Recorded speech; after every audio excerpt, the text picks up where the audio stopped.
RSS کا ہندوتوا نظریہ بھارت اور مقبوضہ جموں و کشمیر کے مسلمانوں کے لیے ایک حقیقی خطرہ ہے۔ بھارت میں زندگی کے تمام شعبوں میں ہی مسلمانوں کے ساتھ امتیازی سلوک کیا جاتا ہے۔ 1992 میں بابری مسجد کا انہدام، 2002 گجرات قتل عام، 2020 دہلی کے فرقہ وارانہ فسادات بھارت میں مسلمانوں پر ظلم و ستم کی کچھ واضح مثالیں ہیں۔ مودی کے دور حکومت میں بھارت بھر میں مسلم مخالف جذبات میں تیزی سے اضافہ ہوا ہے۔ مودی حکومت CAA، NPR اور NRC جیسے امتیازی قوانین کے ذریعے مسلمانوں کی نسل کشی کا منصوبہ بنا رہی ہے۔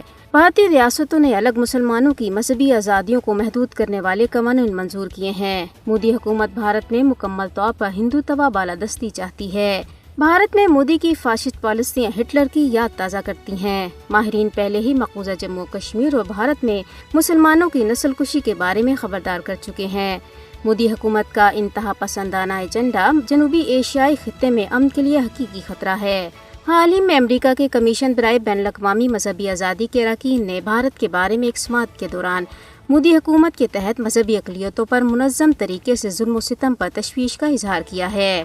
دنیا کو چاہیے کہ بھارت اور مقبوضہ کشمیر میں مسلمانوں کے حقوق کے تحفظ کے لیے فوری اقدامات کرے۔ Soft where freedom law centre اور ڈیجیٹل حقوق کے دیگر نگراں اداروں کا کہنا ہے کہ بھارت گزشتہ 5 برسوں میں انٹرنیٹ کی معطلی کے معاملے میں دنیا میں پہلے نمبر پر رہا۔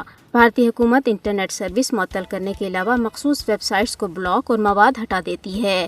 ریاست منی پور میں رواں برس ایک طویل عرصے تک انٹرنیٹ بند رکھا گیا، جبکہ 5 اگست 2019 کو مقبوضہ جموں و کشمیر کی خصوصی حیثیت ختم کیے جانے کے بعد مقبوضہ علاقے کو 552 دن تک انٹرنیٹ بندش کا سامنا کرنا پڑا۔ بھارتی میڈیا نے کینیڈا کے ساتھ سفارتی تعلقات ختم ہونے کے بعد دنیا بھر میں اپنی رسوائی سے توجہ ہٹانے کے لیے پاکستان کے خلاف اپنے روایتی بے بنیاد الزامات کا سلسلہ تیز کر دیا ہے اور غلطی سے بھارتی علاقے میں چلے جانے والے ایک پاکستانی شخص کی گرفتاری کو بڑھا چڑھا کر پیش کر رہا ہے۔ بھارتی فوجوں نے ضلع کولگام میں محاصرے اور تلاشی کی کارروائیوں کے دوران 5 نوجوانوں کو گرفتار کیا ہے۔